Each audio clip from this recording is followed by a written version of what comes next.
I pushed my way past the guy and wound my way up the stairs. I found room 403, knocked, and entered at a high-pitched shout of, "Come on in!"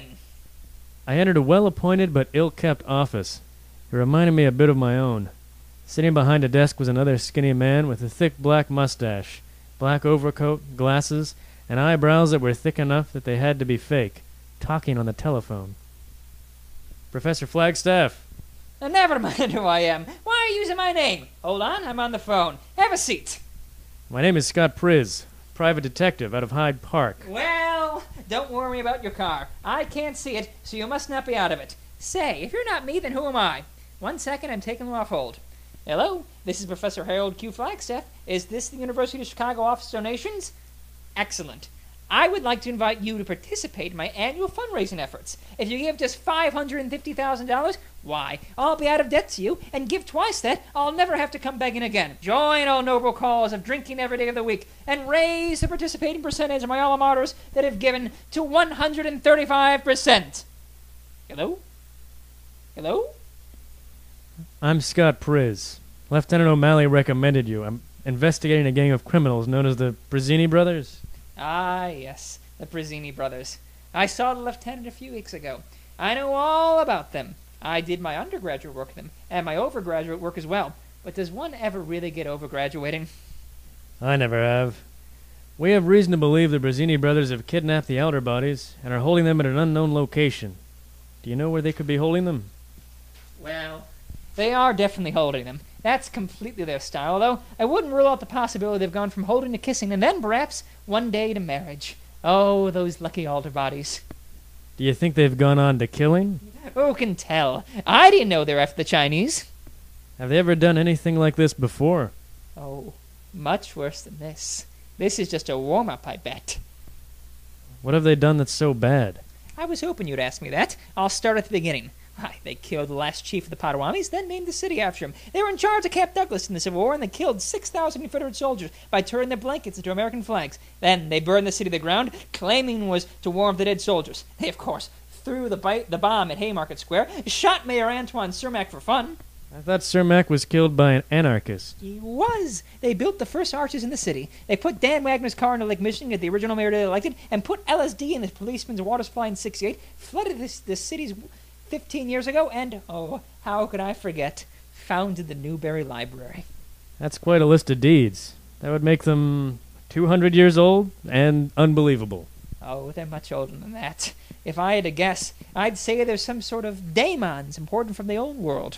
Ah, they're Greek? Maybe I'll wander over to Greektown then. You're as crazy as a lieutenant. Do they make you worse, too? No, I've always been worse. Now my assistant, Stampy, will give you all the books that you need to track them down. Most are quite priceless, and most are the last copies of the books. I'll make sure to be careful. Stampy, as it turned out, was the guy with the green strawberry, who had curly yellow hair, a tramp's hat, and was carrying around a wheelbarrow. He tipped his cap at me while smiling like a devil, and took off around the library, gleefully putting 100 books into the wheelbarrow. I followed him around for a little bit before the professor took me back into office, and we had small talk about the denizens of Bughouse Square. Ah, they're all crazy. A few minutes after Stampy left us, thick black smoke began to pour into the office.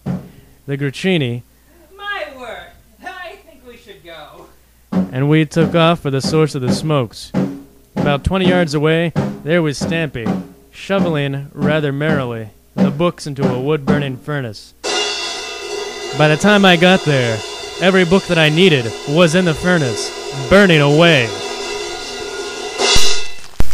"Give me that shovel." "Ah, faster!" He took off giggling.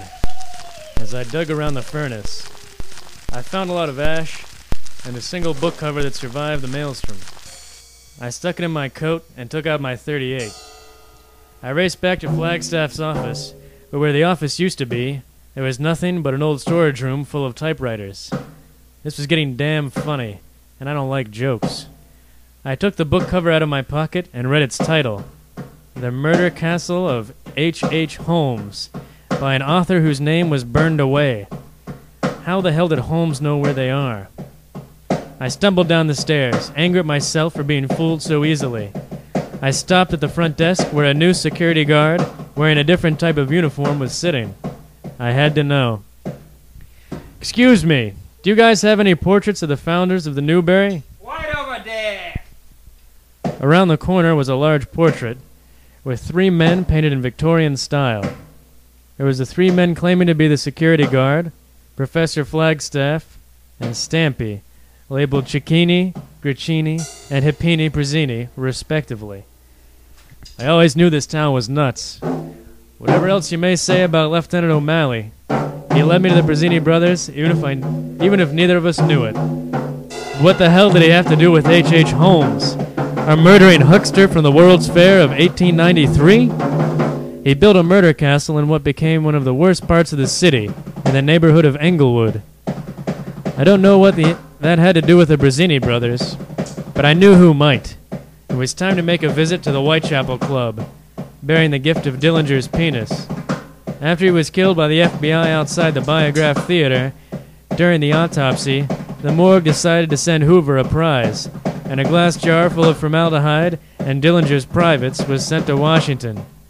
Hoover's successor must not have liked it too much, because it was eventually sent to the Chicago Police Museum on 17th Street. I was going to need that jar if I was going to find the Prezzini brothers, and I knew how to get it. I gave Sophia a call, over at the police headquarters. Excuse me, Sophia, but did you ever hear the phrase, laws are silent in war? Certainly, Mr. Prince. Although I prefer Salus Populi Suprema est Lex. Say, I hear you guys finally got Dillinger. Do you know who the CPD thinks they shot back in 1934? Let me check my computer. It seems it's an unknown. Could you input a name? Word on the street is that if it was someone named Edward Przborowski.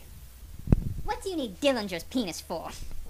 How do you know my grandfather's name was Przborowski? We just know a lot about each other. Well, maybe sometime I can return the favor and remember what I forgot. I need it for the Whitechapel Club. You'll need a family member's request form for illegally obtained biological remains. Form 37373. This comes up a lot?